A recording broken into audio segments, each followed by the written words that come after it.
Shalom bien-aimés, nous sommes en train d'aller lentement mais sûrement vers la fin de cette série. Je pense plus qu'il nous reste beaucoup de sessions.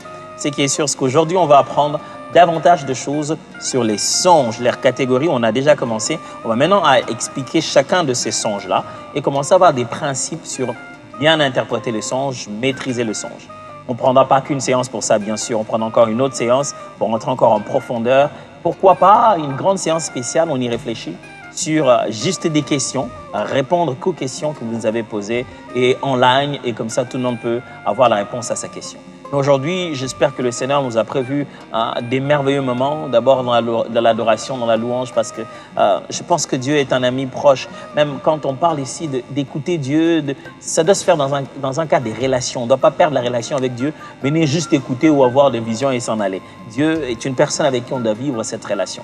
Alors c'est le moment d'appeler aussi vos amis, vos frères, tous ceux qui ne sont pas encore connectés et leur dire que l'enseignement a déjà commencé. Il avait promis qu'aujourd'hui on va continuer. Alors on va continuer tout à l'heure, mais avant tout, comme d'habitude, on va d'abord commencer à adorer, à bénir le Seigneur. Vous savez, vous n'avez pas besoin d'attendre que ce soit la fin du culte pour que vous puissiez donner votre offrande. Quand vous avez votre offrande, n'hésitez pas à l'envoyer sur le numéro qu'on met d'habitude. Vous n'avez pas besoin d'attendre à la fin, sinon il y a des fois à l'église une mentalité des concerts et on est en train de payer des prestations. Or, en réalité, on est en train d'offrir et l'offrande peut se faire à n'importe quel moment. Surtout que maintenant, on n'a pas besoin d'un panier et vous pouvez le faire à n'importe quel moment. Alors, mais pour l'instant, prenons le temps d'adorer, de glorifier le Seigneur avant d'écouter la parole. Que Dieu vous bénisse.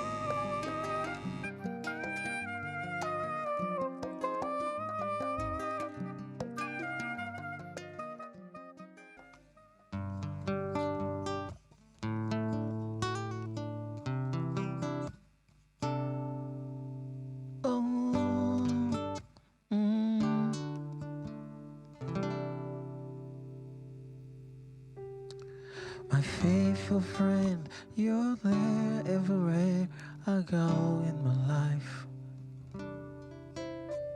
My faithful friend, you bring peace in my heart in the trouble. My faithful friend, in the darkness your light shines over my life. Faithful friend, you are Jesus. Faithful friend, you are Jesus.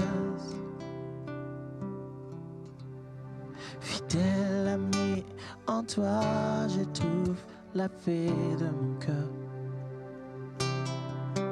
Fidèle ami, c'est toi le repos dont j'ai besoin.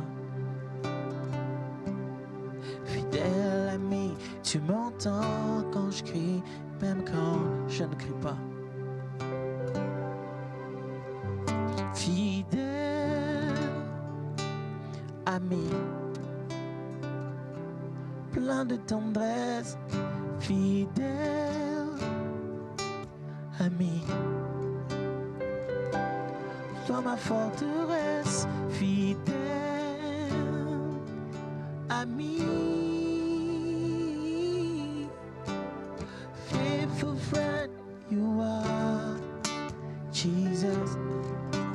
Oh, faithful friend, you are Jesus. I will never ever friend like you, Lord. Faithful friend, you are Jesus. Never abandon me, never forsake me, Lord. Faithful friend, you are Jesus. Even in the valley of darkness, Lord, you are faithful friend. You are Jesus. Everywhere I go, you're there with me. Faithful friend, you are Jesus. You stand with me in the valley of the darkness, Lord. Even in the pit full of fire, even when I'm surrounded, Lord, you are there with me, standing. Oh Lord, I'll never have a friend like you, Lord, a friend who stays in my heart and leads my soul. Jesus, you are, Jesus, you are, Jesus, you are. es-tu, Seigneur? Jamais un ami sera comme toi dans mon cœur. Oh, es-tu, Seigneur, qui connaît tous les secrets mais jamais ne le divulgue. Oh, es-tu, Seigneur? Tu n'es pas comme ces amis de Facebook. Oh, toi tu es fidèle, fidèle, fidèle ami, tu, Seigneur. Es-tu, Seigneur, le seul ami avec qui je n'ai pas de distanciation sociale, même en plein corona. Tu es là près de mon cœur. Tu es là, Jésus. Fidèle, fidèle, fidèle, fidèle, fidèle. Tu connais chaque battement de mon cœur, mon ami, mon ami, mon ami. Tu connais chaque besoin de mon âme, mon ami, et mon ami. Fidèle es-tu, Seigneur.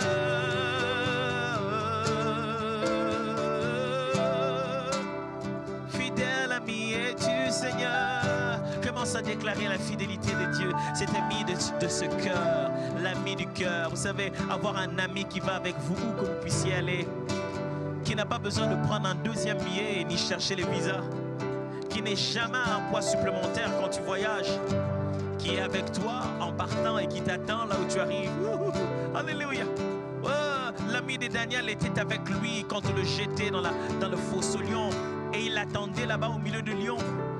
L'ami de Shadrach, Meshach, Abednego, il était là avec eux, mais il était aussi dans la flamme. Mon ami, Jésus, mon ami. I'll never ever friend like you, Lord, who knows my heart, who feels my pain. There's nothing that I can tell you that you have never known, Lord. Even before it happened, you knew it already, Lord. You knew it. You knew it, Lord.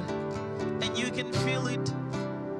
Just as I feel it because you stay in my heart. And there's nothing that I can feel there without you feeling it, Lord. Il n'y a rien que je sente dans mon cœur que tu ne le sentes, car tu y vis, Seigneur. Oh, fidèle ami es-tu. Même quand ils partent, tu restes là avec moi, mon ami, mon ami, mon ami. Tu restes là en tant que mon ami, mon ami, mon ami. J'ai mon Dieu qui est mon ami. Ah, quel bonheur d'avoir un Dieu qui est ami, qui n'est pas juste une terreur qui te fait peur, qui n'est pas qu'un ensemble d'interdictions, fais pas ci, fais pas ça, qui est un ami qui t'entend, qui te comprend, qui te console, te soutient, qui vient à ton secours. Mon ami, mon ami, tu entends mon cœur, mon ami, mon ami, mon ami. Tu comprends mes besoins, mon ami, mon ami, mon ami. Tu connais mes désirs, mon ami, mon ami, mon ami. L'ami de mon cœur, mon ami, mon ami, mon ami. Je ne doute même pas un instant de ta loyauté. Tu es mon ami. Tu sais, tu n'as même pas d'intérêt à être mon ami. C'est moi le mauvais, c'est moi le faible, c'est moi l'incapable, c'est moi l'humain rempli de défauts. Comment toi, oh un Dieu aussi grand, tu acceptes d'être ami avec quelqu'un qui peut ruiner ta réputation comme moi? Tu sais, je peux commettre une bêtise qui fasse qu'on parle de toi en mal pendant que tu es parfait. Mais tu as pris les risques d'aimer un pécheur et de te dire oui, je finirai par le changer. Tu sais, dans cette amitié, c'est moi qui veux devenir comme toi. Je veux devenir comme toi, mon ami, mon ami. Marcher, parler comme toi, mon ami, mon ami. comme toi, mon ami est, mon ami est. Craindre le Père comme toi, tu l'as fait, mon ami est, mon ami est. Apprends-moi à prier comme tu l'as fait, mon ami est, mon ami est. Apprends-moi à craindre Dieu comme tu l'as fait, mon ami est, mon ami est. À creuser les profondeurs dans la prière comme tu l'as fait, mon ami est, mon ami est. Te lava brade abo jete nani dede kombi de kash abrade abo anti kabide le no gani kata kedaso. Mon ami est, mon ami est, ami est. Moninga nanga ya tango nyonso tuo. Jésus, tu es mon ami et je vais écouter les battements de ton cœur comme Jean le faisait. Je vais m'asseoir là à tes côtés, t'entendre me parler, écouter ce que tu as à dire à ton ami. Fidèle ami, est-ce que tu m'entends? Tu es mon ami. Je vais connaître tes pensées, oh Jésus, mon ami est, mon ami est. Savoir ce que tu veux pour l'humanité, mon ami est, mon ami est. Tes projets, tes pensées pour mon cœur, ma famille, mon ami est, mon ami est. Tes intentions pour mon pays, je veux les connaître, Seigneur, mon ami est, mon ami est. Ne me cache rien, ami de mon cœur, je t'en prie, mon ami est, mon ami est. Comme tu ne cachais rien à Abraham, je t'en prie, mon ami est, mon ami est. Je t'ouvre mon cœur jusqu'au fond, tu le vois, tu le sais, mon ami est, mon ami est.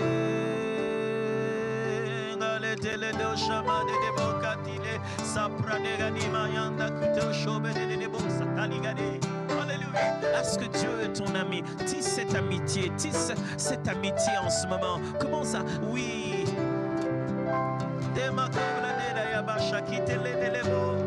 Comment on devient ami à Dieu? Comme ça, en restant avec lui, en lui disant toutes nos faiblesses, en lui disant notre incapacité, notre fragilité, en étant sincère et en fouillant là où il est, lui, la haute retraite. Je viens ici, là où je suis fragile et je n'ai pas peur de l'être parce qu'il est ma protection, il est ma force. Je viens ici tout tremblant car les héros n'est qu'un enfant et j'écris en disant mon Père, tu me connais tel que je suis.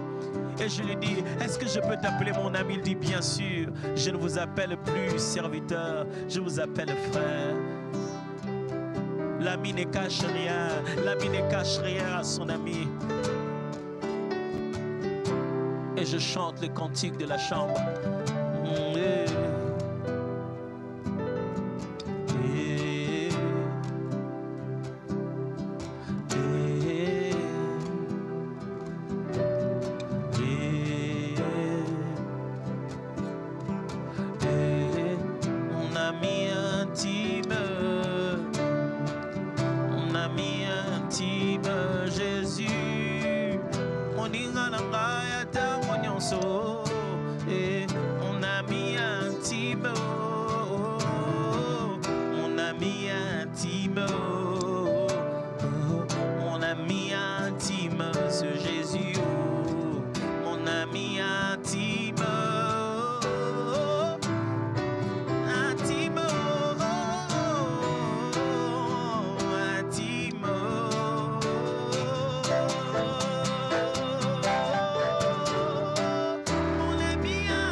kufanda pembeni na yo yango nde ese monanga yo kaka Mungu.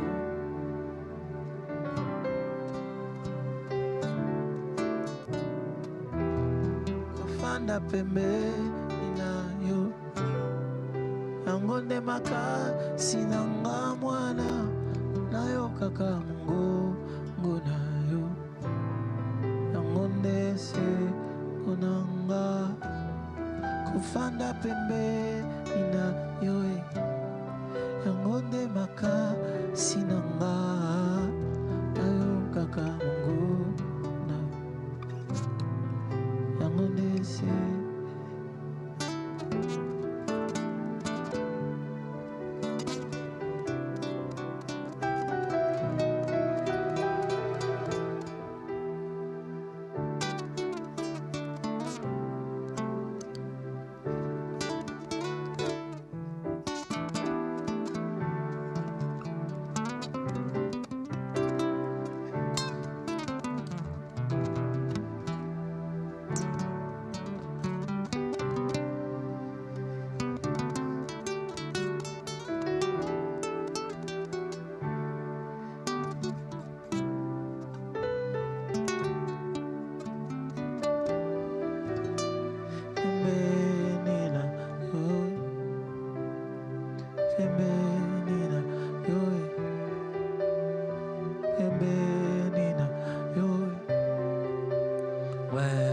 ressentir la chaleur de tes bras, la réalité de ta présence. Tu es là, tu es là. Mon ami intime, il a des choses à dire, il veut me parler, il veut échanger les pensées de son cœur avec son intime. Oh, yeah. Oh, yeah. C'est comme ça qu'on devient intime avec Dieu, juste rester là, oublier le temps, passer, plonger dans l'éternité où l'horloge n'a plus son sens, parce que quand on le rencontre tel qu'il est, il n'y a plus rien qui compte. Il n'y a plus d'autre rendez-vous important que de rester ici, là où il est. Oh,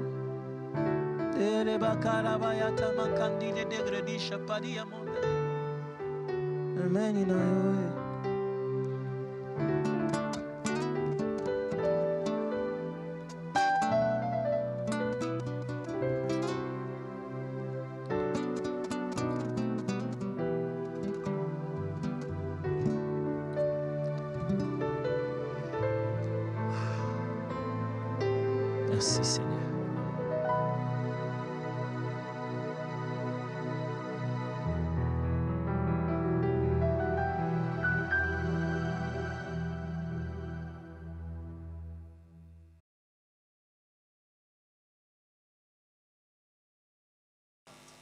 Voilà, maintenant c'est le temps de l'enseignement. Le Seigneur est notre ami. Waouh, j'aime ces moments d'intimité avec Dieu. C'est le meilleur moment de la vie d'un adorateur. Je vous ai promis la dernière fois que nous allons entamer maintenant des sujets, entrer encore de plus en plus en profondeur dans notre sujet, donc les types des songes. On va commencer à les comprendre, saisir quel type de songes que nous avons. Et je vais finir aujourd'hui en donnant quelques autres principes maintenant qui vont aller de plus en plus vers l'interprétation en fait des songes ou bien des précautions qu'il faut prendre, des choses qu'il faut savoir autour du songe quand il arrive et comment il faut le saisir. Et tout cela est dans un contexte prophétique. Alors, trêve de parole. Je vais commencer par vous donner quelques types de songes. La dernière fois, j'ai catégorisé les songes en 3. Les songes d'après, premièrement, d'après notre focalisation, d'après la participation que nous avons à l'intérieur, notre implication. Et puis, je parlais des songes d'après leur contenu et leur forme. Et je parlais aussi des songes en particulier d'après le temps, c'est-à-dire les songes du passé, présent ou à venir. Aujourd'hui, je vais commencer à les définir chaque songe, nonobstant de leur catégorie, mais définir chaque type de songe dont je parlais la dernière fois en les citant en passant. Donc, en nos Bibles, en nos carnets, on va commencer à apprendre ça ensemble. Le premier songe que je veux partager avec vous, le premier type de songe que je veux partager aujourd'hui, c'est le songe des discernements. Qu'est-ce qu'on entend par songe des discernements? Ce qu'on appelle un songe des discernements, c'est simplement le fait que Dieu vous donne un songe pour avoir des détails du passé qui permettent de comprendre le présent et de découvrir l'influence spirituelle qui nous entoure. Le Seigneur s'est dit, voilà, il est dans une situation présente pour un passé qu'il n'a pas compris ou bien pour une situation cachée qu'il ne connaît pas. Le songe de discernement, c'est vraiment l'exercice de don de discernement par le songe. Allez, peut-être que si je vous dis ça, ça va déjà vous permettre de bien comprendre. Toute autre manifestation de don des révélations peut s'obtenir aussi par des songes.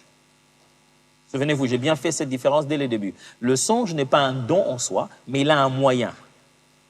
Il n'est pas un don de révélation, mais il est un moyen de révélation. OK? Le téléphone n'est pas le message en soi, c'est le moyen de communication. Si j'utilise le téléphone, c'est ce que je vais dire à l'intérieur qui est un message. La lettre n'est pas le message en soi. La lettre est un moyen de communication. Télégramme, moyen de communication. Internet, mail, ce sont des moyens de communication. C'est comme ça, le songe est un moyen. Et la même chose que je peux te dire par mail, je peux te le dire en face, je peux te le dire au téléphone, je peux te le dire par écrit.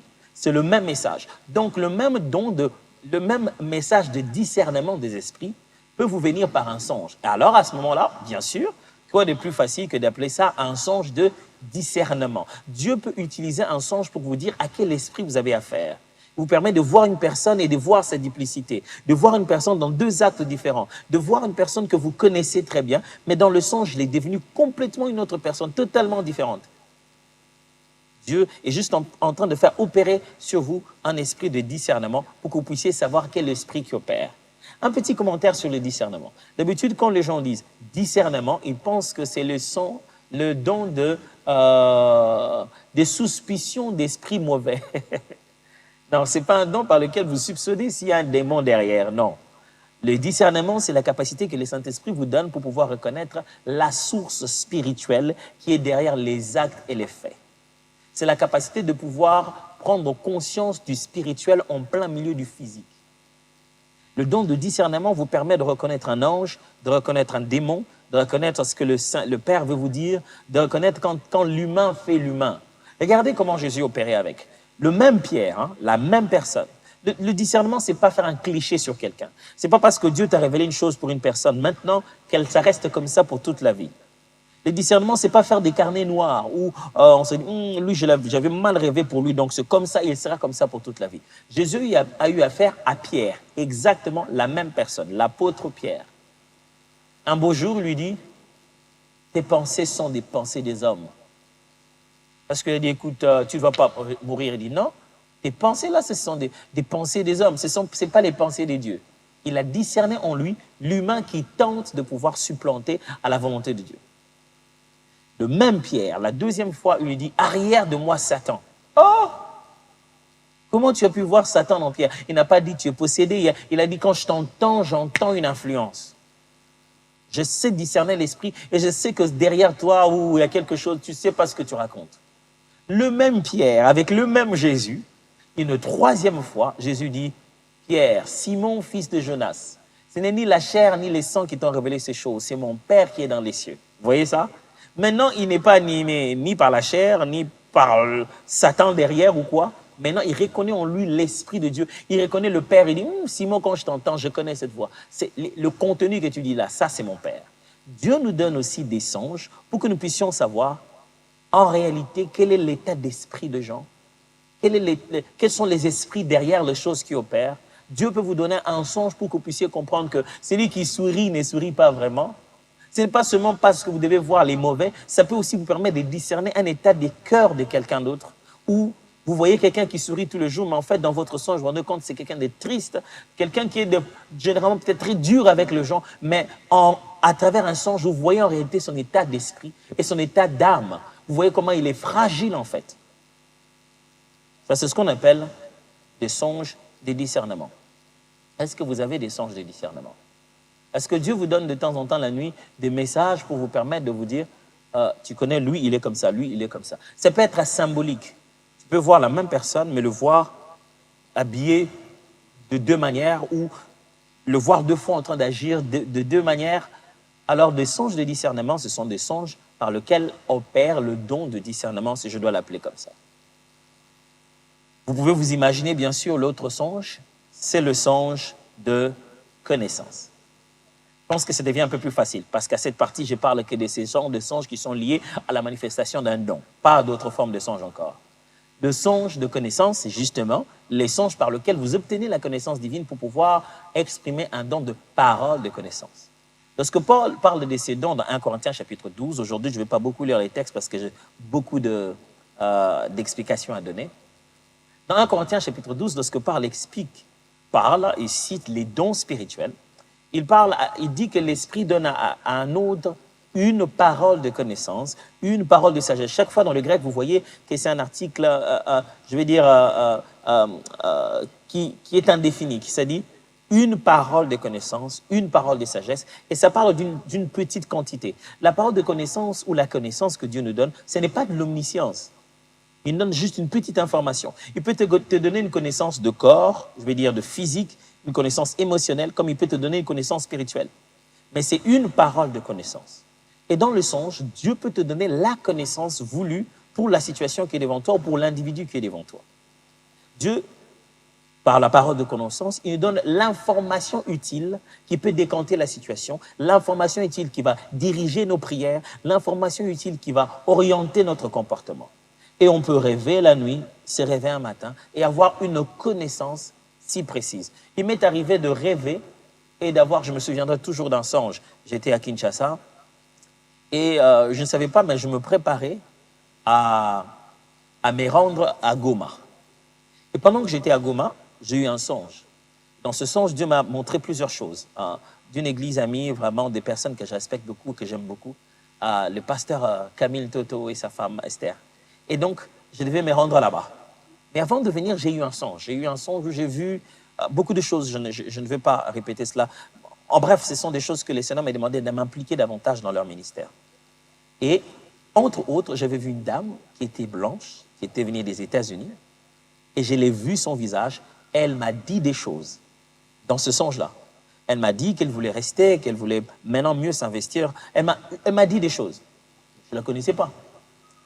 Je descends, je devais aller enseigner là-bas un jour nouveau, donc à l'académie de leadership. J'arrive. Pendant le temps que je fais là-bas, je viens, je salue tout le monde. Je veux au mur, je vois une photo qu'ils ont prise. J'ai dit, c'est qui cette dame blanche, c'est qui? On m'a dit, j'ai dit, j'ai rêvé d'elle. Elle m'a dit ça. Ils étaient là en train de se regarder. Elle dit, mais c'est justement exactement. D'ailleurs, elle va revenir parce qu'elle a dit exactement ce que tu as dit là. Dieu m'a donné une connaissance par un songe. Imaginez-vous, je l'aurais vu, j'aurais dit, ma soeur, Dieu m'a dit ceci, c'est là. Je lui aurais dit, Dieu m'a dit, et vous allez me dire, Dieu, il t'a dit quoi? Je n'ai pas vu Dieu, mais je l'ai vu elle-même encore, la même dame, me dire les mêmes choses. Mais la personne qui a rendu disponible cette information pour moi, c'est le Seigneur. C'est pourquoi je dis, Dieu m'a dit. Et Dieu m'a donné une connaissance à travers un songe. Dans le songe, vous êtes dans un secteur d'omniscience de Dieu. Il peut vous donner des connaissances, des détails incroyables. Combien de fois les gens n'ont-ils pas rêvé un endroit où une chose était perdue? Il dort et puis rêve, il voit, dans le rêve, on lui dit, c'est sous le lit de tel endroit. Il se réveille, il va à cet endroit, poum, il voit ça. Exactement à cet endroit-là. La connaissance divine peut vous parvenir à travers le songe. Très important. Ça, c'est ce qu'on appelle des songes de connaissance. Vous avez écrit, je l'espère, hein? On évolue. Autre forme de songe, songe d'éveil. Songe d'éveil. Qu'est-ce qu'un songe d'éveil? Un songe d'éveil, c'est un songe que vous avez et qui précède votre réveil. C'est le songe que vous avez et quand vous avez fini de l'avoir, vous êtes réveillé aussi. Et je parle de réveiller ici pour rester éveillé pendant longtemps. Généralement, c'est le matin. Mais ce n'est pas juste vous vous réveillez, vous sursautez et puis... Non, je ne parle pas de ça. Je parle d'un rêve, d'un songe où vous réveillez et vous n'avez pas sommeil après. Et très généralement, c'est le dernier songe avant le matin, avant que vous puissiez complètement vous réveiller. Ces songes-là sont intentionnellement envoyés par Dieu. Vous savez, plusieurs recherches disent des choses. Certains disent qu'on arrive même à arriver entre 30, des milliers de songes, 3 et même plus de dizaines de milliers de songes par nuit. C'est ce que les scientifiques disent. À notre tête, la nuit, on rêve des milliers et des milliers de songes dans une seule nuit. Mais le problème, c'est qu'on ne s'en souvient pas simplement parce que notre mémoire, notre cerveau en ce moment-là est en train de formater les disques, si je dois appeler ça comme ça. Il est en train d'effacer des choses inutiles pour pouvoir nous préparer à la journée qui arrive. Et donc, en ce moment-là, notre tête, de fois, efface des choses. C'est comme ça que certains expliquent ce qu'on appelle l'impression du déjà vu. Tu arrives à l'endroit, tu dis, oh, on dirait que j'ai déjà vu ça quelque part. C'est comme un retour d'un songe que tu avais effacé, mais en fait qui était si fort. Ce qui signifie que la plupart des fois, les scientifiques disent que les songes que nous retenons, ce sont des choses qui nous ont émotionnellement affectés, qui nous ont touchés dans la mémoire. Et très souvent, Dieu, quand il veut te dire quelque chose, qu'il veut que tu agisses vite sur ça, il te donne ce songe-là au réveil. Parce qu'au réveil, tu es déjà dans le nouveau disque dur qui est déjà formaté, tu peux mémoriser, tu peux garder l'information. Et donc, tu rêves ça et le matin, tu te réveilles directement. Et c'est un songe qui te reste dans la tête. Tu te dis, ah, j'ai rêvé ceci, c'est conscient. Les songes de veille, Dieu nous les donne pour nous pousser à l'action.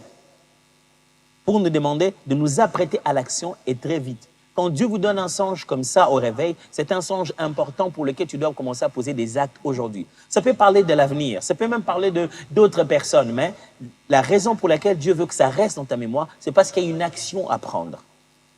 Il y a quelque chose à faire pour ça. Ça, c'est ce qu'on appelle le songe de veille. J'entends quelqu'un dire « Oh, oui ».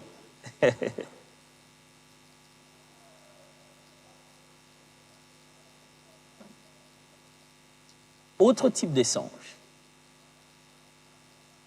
Il y a ce qu'on appelle songe d'encouragement.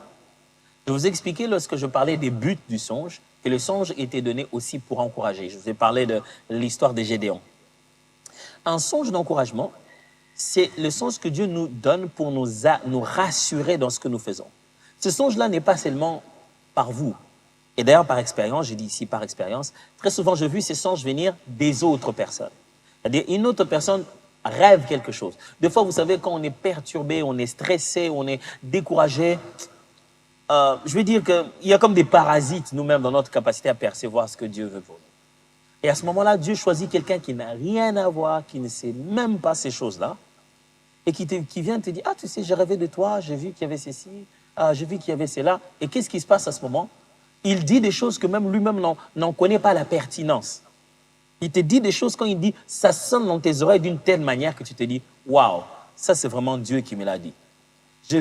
Dans ma vie, j'ai eu des gens qui sont venus me voir avec des songes, mais me parlant, mais en réalité qui sont des songes qui m'orientent moi sur ce que je devais faire d'eux.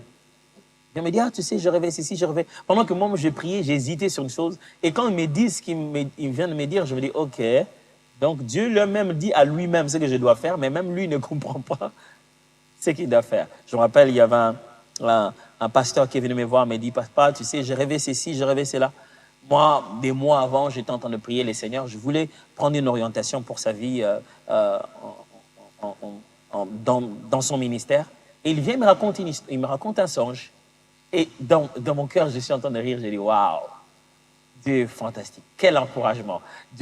Son songe voulait exactement dire ce que je devais faire. Je n'ai même pas eu besoin de lui expliquer son songe. Je dis, oh, c'est très bien. Un peu plus tard, c'est alors, quand j'ai commencé à lui raconter ce qui est prévu, c'est alors qu'il s'est rendu compte que, oui, Dieu me prévenait vraiment.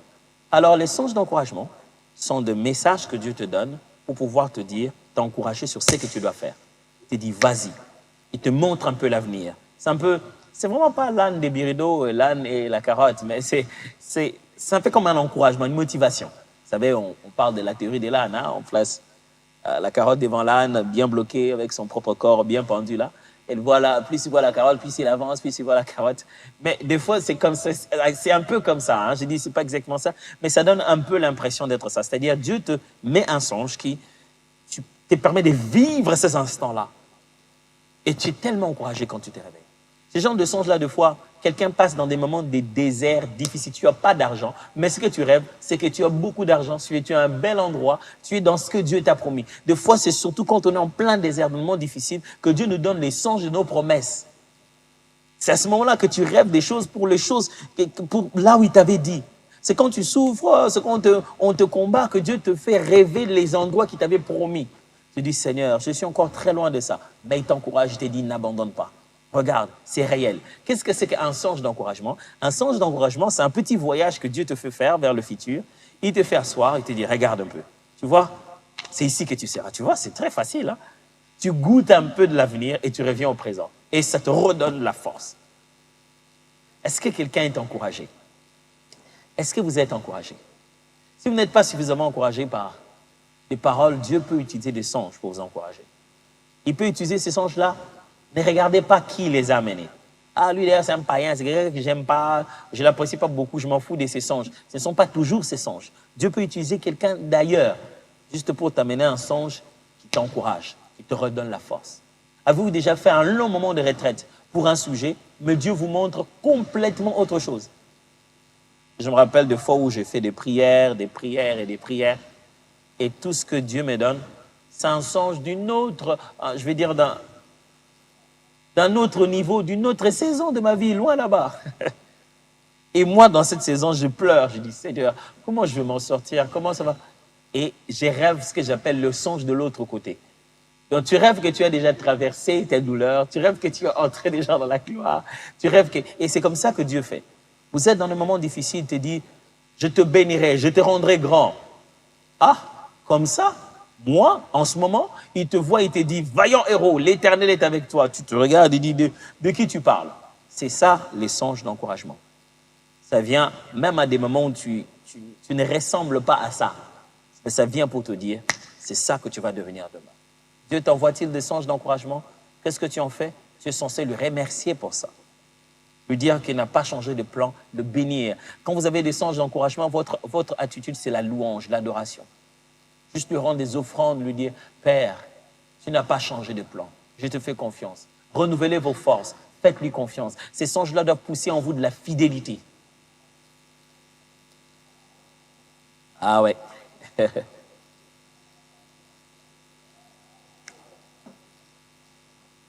Un dernier type de songe pour aujourd'hui.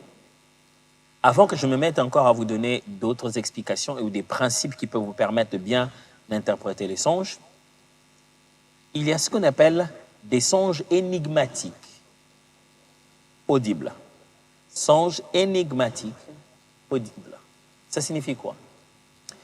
Il y a des songes que Dieu nous donne où tout est à un niveau scellé que tu ne comprends rien. C'est-à-dire, tu vois des choses et puis j'ai vu un truc dans une couleur où tu vois des choses qui ne ressemblent pas du tout à la réalité et pour lesquelles tu n'as absolument aucune référence. Et dans ce songe, quelqu'un te dit qu'est-ce que ça veut dire. Il dit, ah, mais pourquoi les voitures ici les voitures ont 5 nœuds? C'est anormal. Et dans ce songe-là, quelqu'un, dans le songe, pendant le songe, il dit juste une petite phrase qui peut tout expliquer.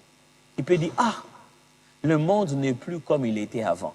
C'est cette phrase-là, c'est pourquoi on appelle ça énigmatique, audible, c'est ces mots-là, c'est cette petite explication qui est la clé de tout le songe. C'est ce que tu as entendu par la voix qui explique ce que tu as vu. Ce qui est dit explique tout. Des fois, tu viens comme ça, tu rêves, tu te dis, ah, pourquoi je ne vois que des gens qui sont morts? Comment je suis où? Dans tout ce que tu as vu, à la fin, il y a juste une voix qui te dit, ah, Dieu n'a pas que des programmes pour les morts, il en a aussi pour des vivants, hein, dans la conversation seulement. Et c'est la seule voix que tu as entendue qui t'a parlé à toi. Des fois même, ce n'est pas à l'intérieur du songe, des fois c'est en sortant du songe. Tu sors, tu te réveilles, tu entends comme une voix directement qui te dit une chose. C'est-à-dire tout ce que tu as entendu dans ce songe-là, j'allais dire l'élément clé, la clé pour ouvrir tout ce songe-là, c'est la voix que tu entends. Tu as plein d'images et tu as la voix. Regarde comment l'Apocalypse, par exemple, beaucoup de visions d'Ézéchiel, quelquefois même de Daniel. Ces hommes reçoivent des visions de Dieu et l'ange le fait parcourir des endroits. Et ils décrivent ça. J'ai vu des anges, des créatures célestes avec plein d'œufs partout, des ailes, il y en avait autant, ils étaient comme ceci, toutes ces choses-là, il ne comprend rien.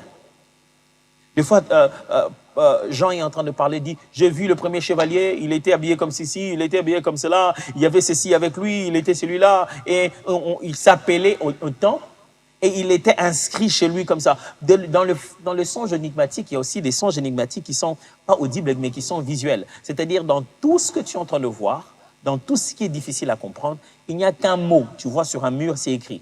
Regarde par exemple l'Apocalypse, il dit, je l'ai vu sur le trône et il est écrit son nouveau nom sur sa cuisse, Seigneur des seigneurs, Roi de rois, tout ça. Il a vu des détails comme ça, de petites choses. On ne lui a pas tout dit. certaines des visions d'Apocalypse, c'est l'ange qui lui explique. Il dit, ce que tu vois là, qui sont en train de prier, tout cela, ce sont les martyrs. C'est un endroit qu'il ne connaît pas. L'ange qui lui faisait faire les tours, lui expliquait cela. Et donc, ça nous arrive aussi des fois dans les songes. Tu ne vois pas nécessairement un ange, mais tu peux voir un des acteurs des songes dire une chose qui donne toute l'explication de ce que tu vois.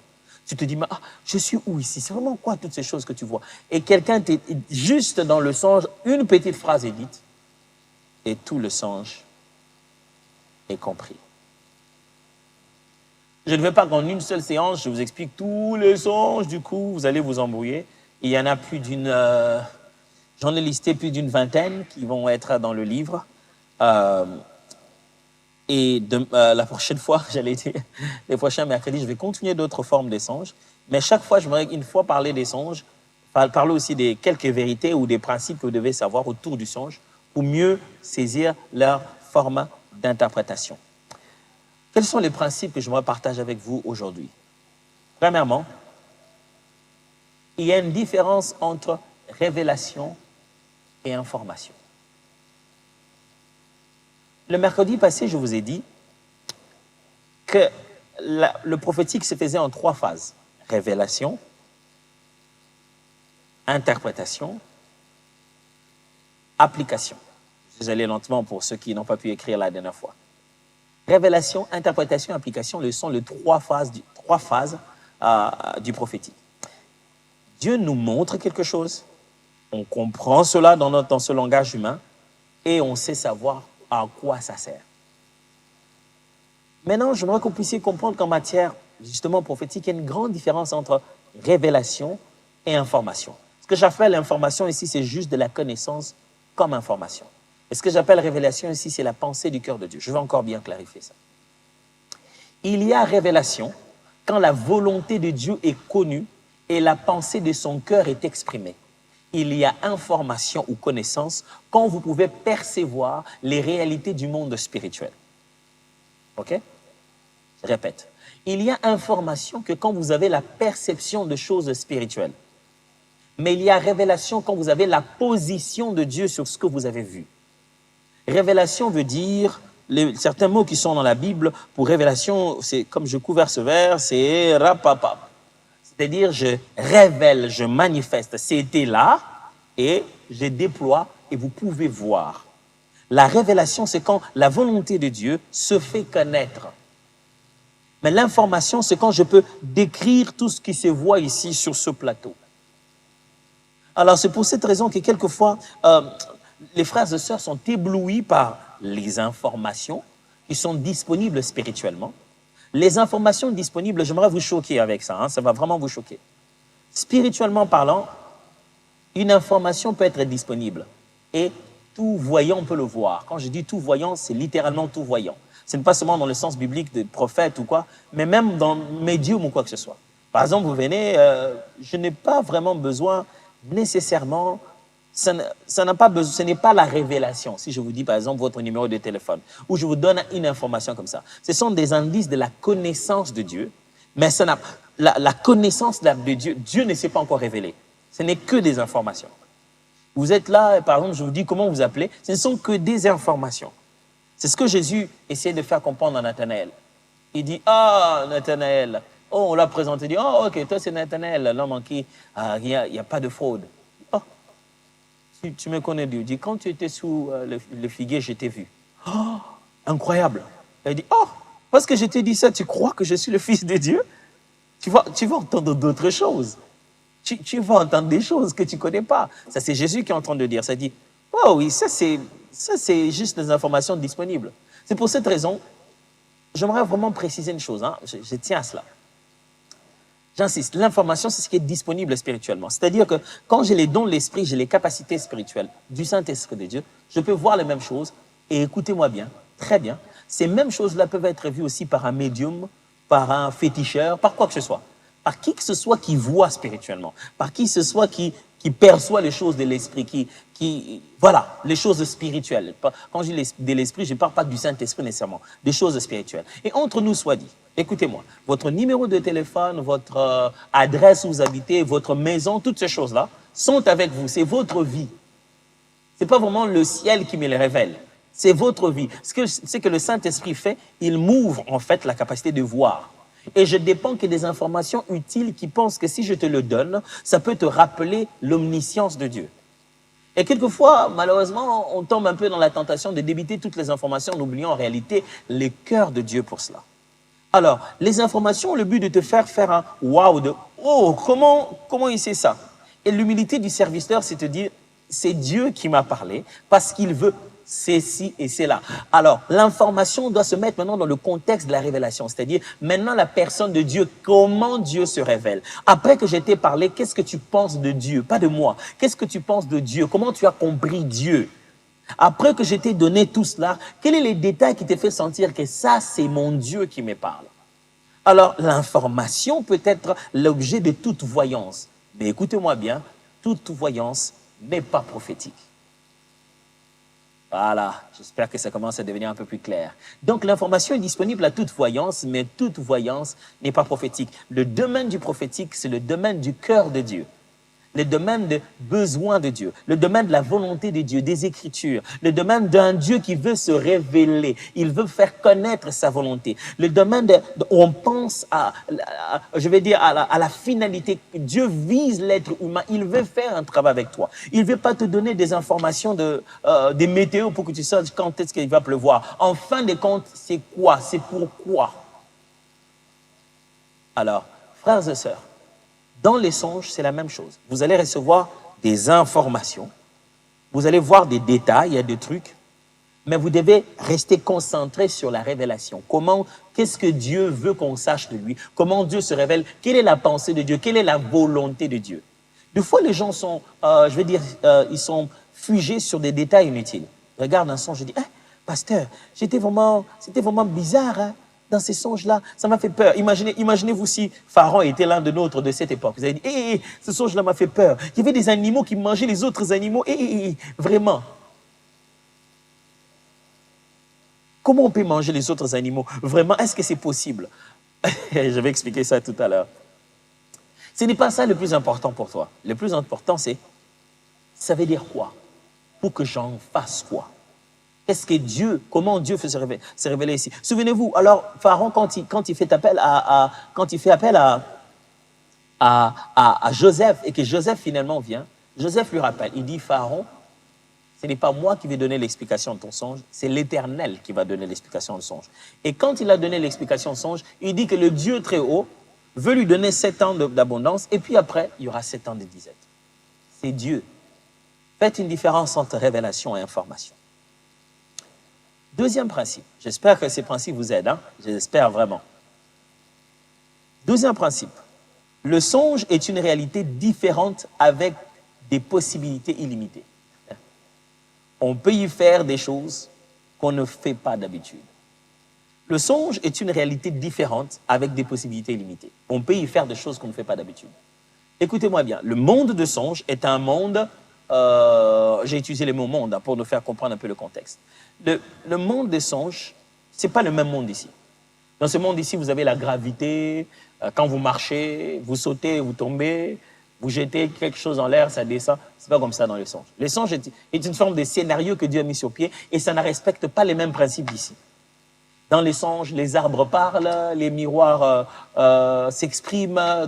Dans les songes, tu deviens Superman. Waouh! Et j'ai rêvé dans le songe que j'ai volé. Donc, c'est de la sorcellerie. Non, c'est pas toujours ça. T'en fais pas. Dans le songe, pasteur, je me demande, est-ce que c'est pas la sorcellerie? Dans les songes, j'étais ici. Après, quand je suis entré dans cette porte, je me suis retrouvé en Europe.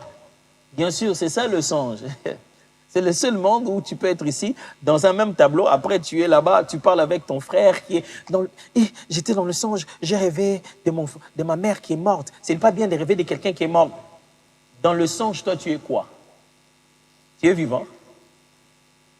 Entre nous, ça dit, dans le songe, là où tu es là, tu es vivant?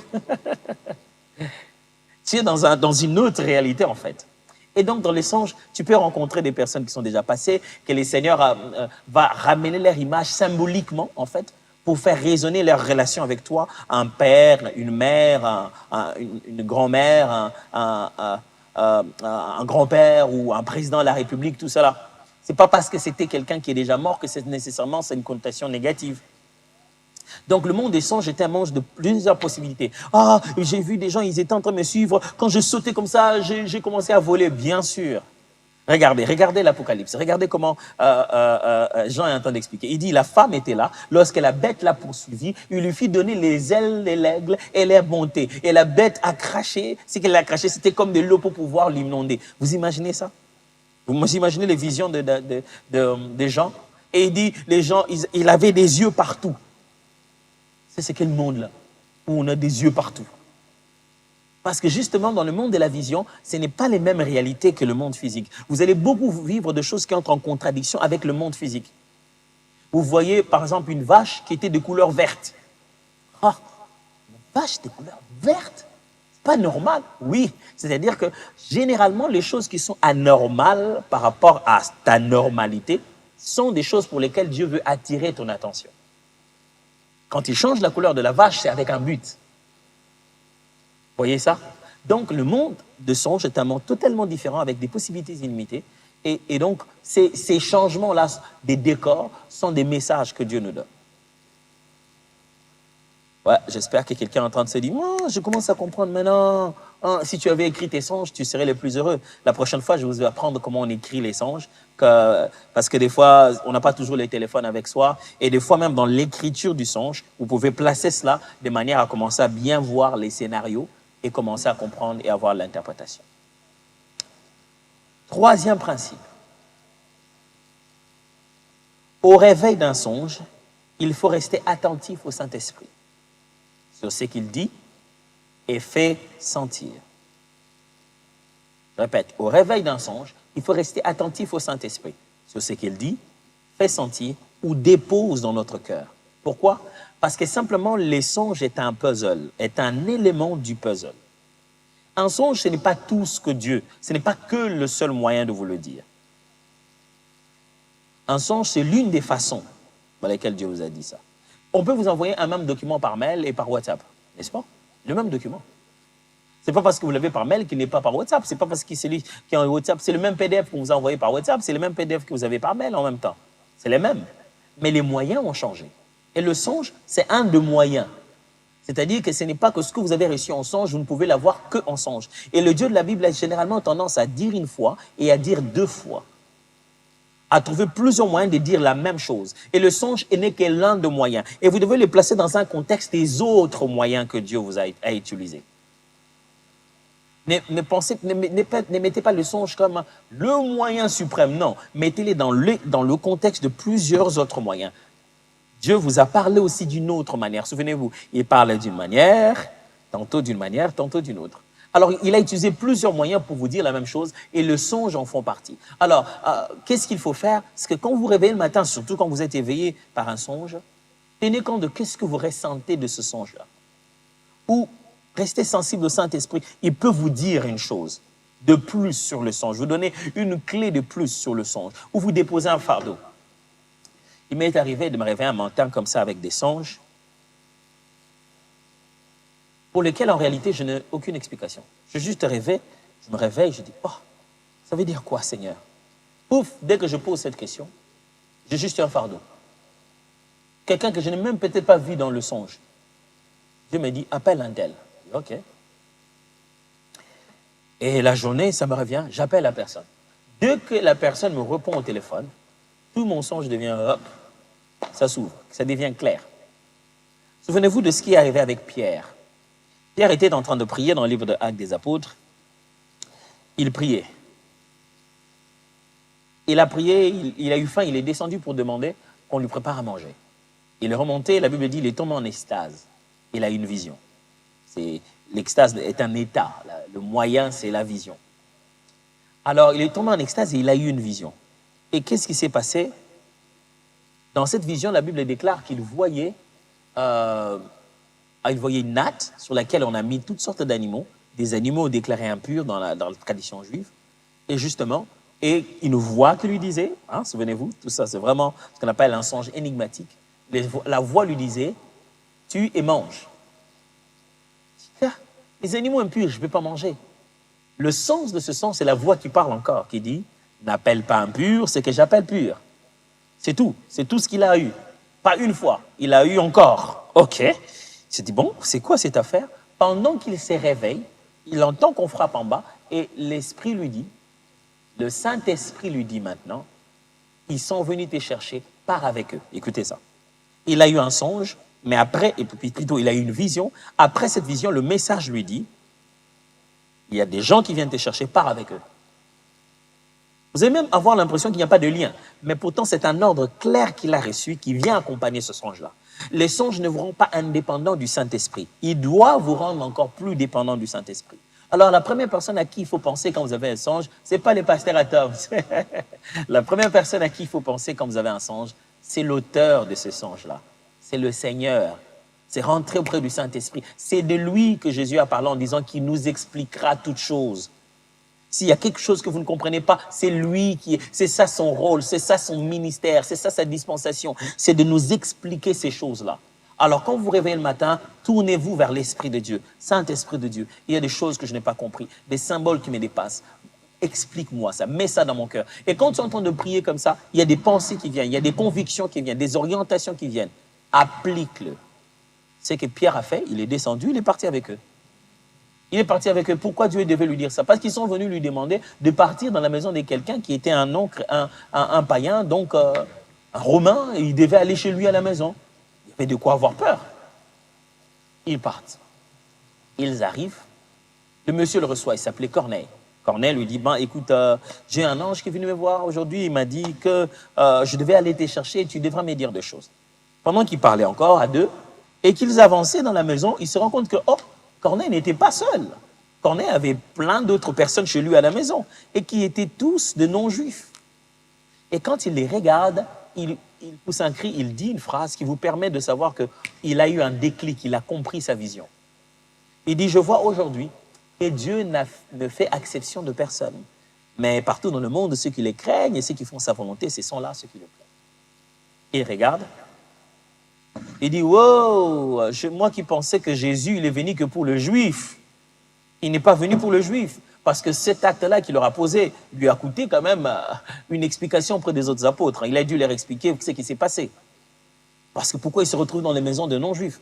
Alors, il arrive, il se rend compte, j'ai compris, quand Dieu me dit, n'appelle pas impur ce que j'appelle pur, il veut dire, n'appelle pas impur, n'appelle pas païen des gens qui sont entrés dans l'alliance. N'appelle pas de nom, de sans alliance, sans promesse, des gens que je fais entrer dans l'alliance.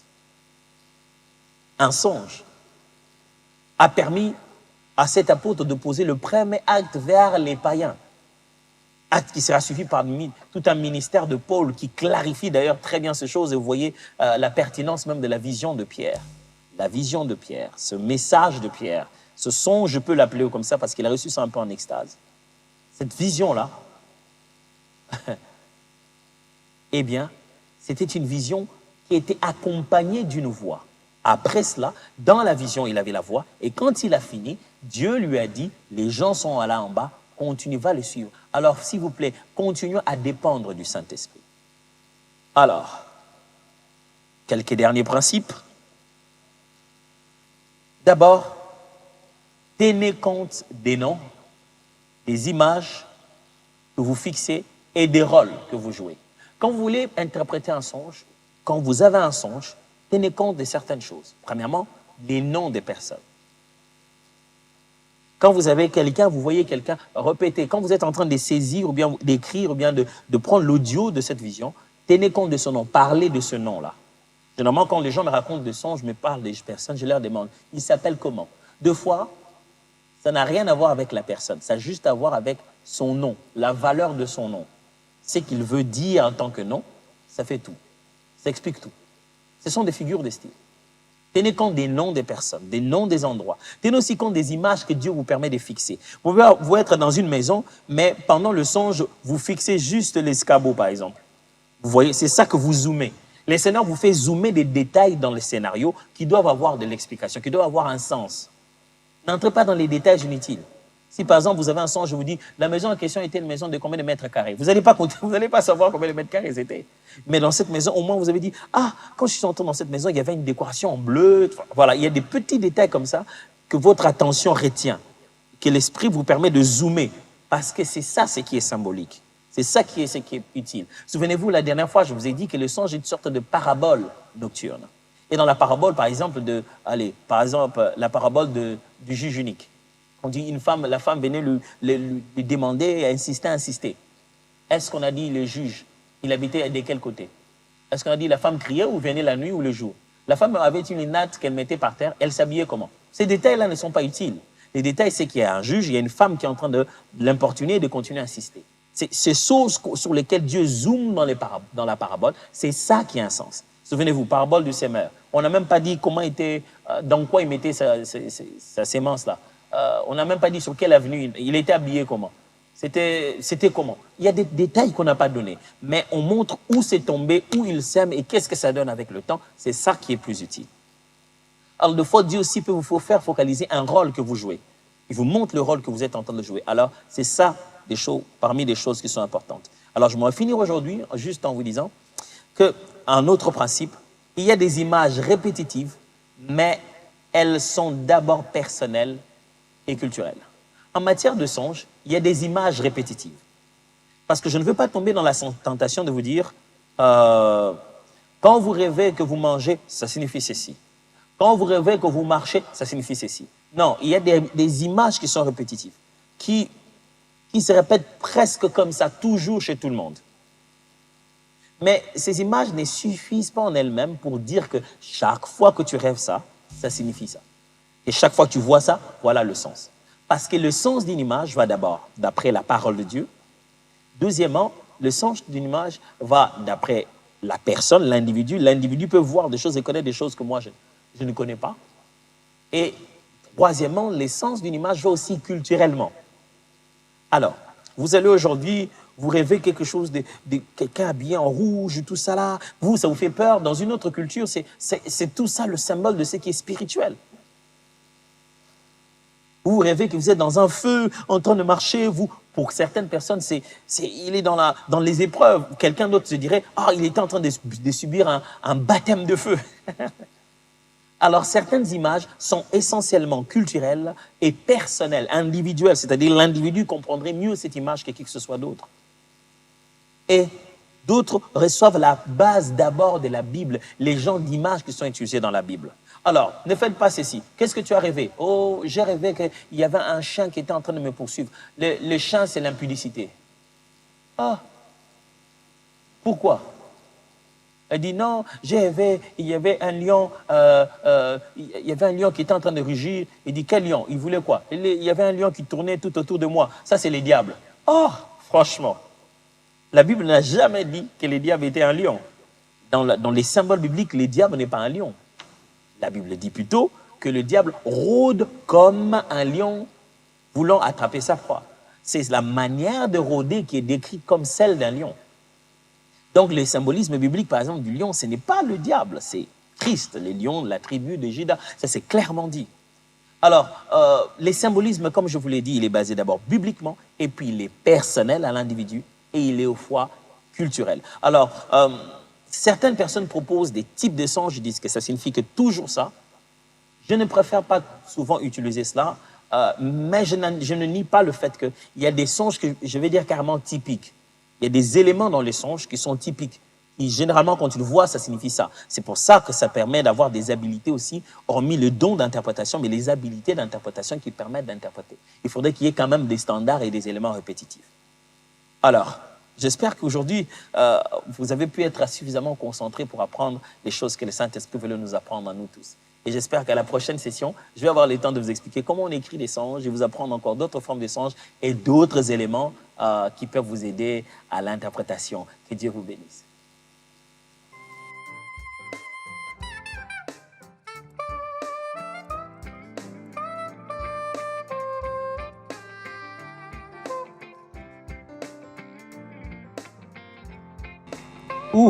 Gloire au Seigneur. J'espère vraiment de tout mon cœur qu'à force de donner ces explications pour lesquelles on se promène comme ça, vous allez mieux saisir la pensée de Dieu pour vous et vous allez mieux saisir ce qu'il attend de vous et le rôle qu'il veut que vous puissiez jouer sur cette terre et dans votre famille et dans le milieu où il vous place.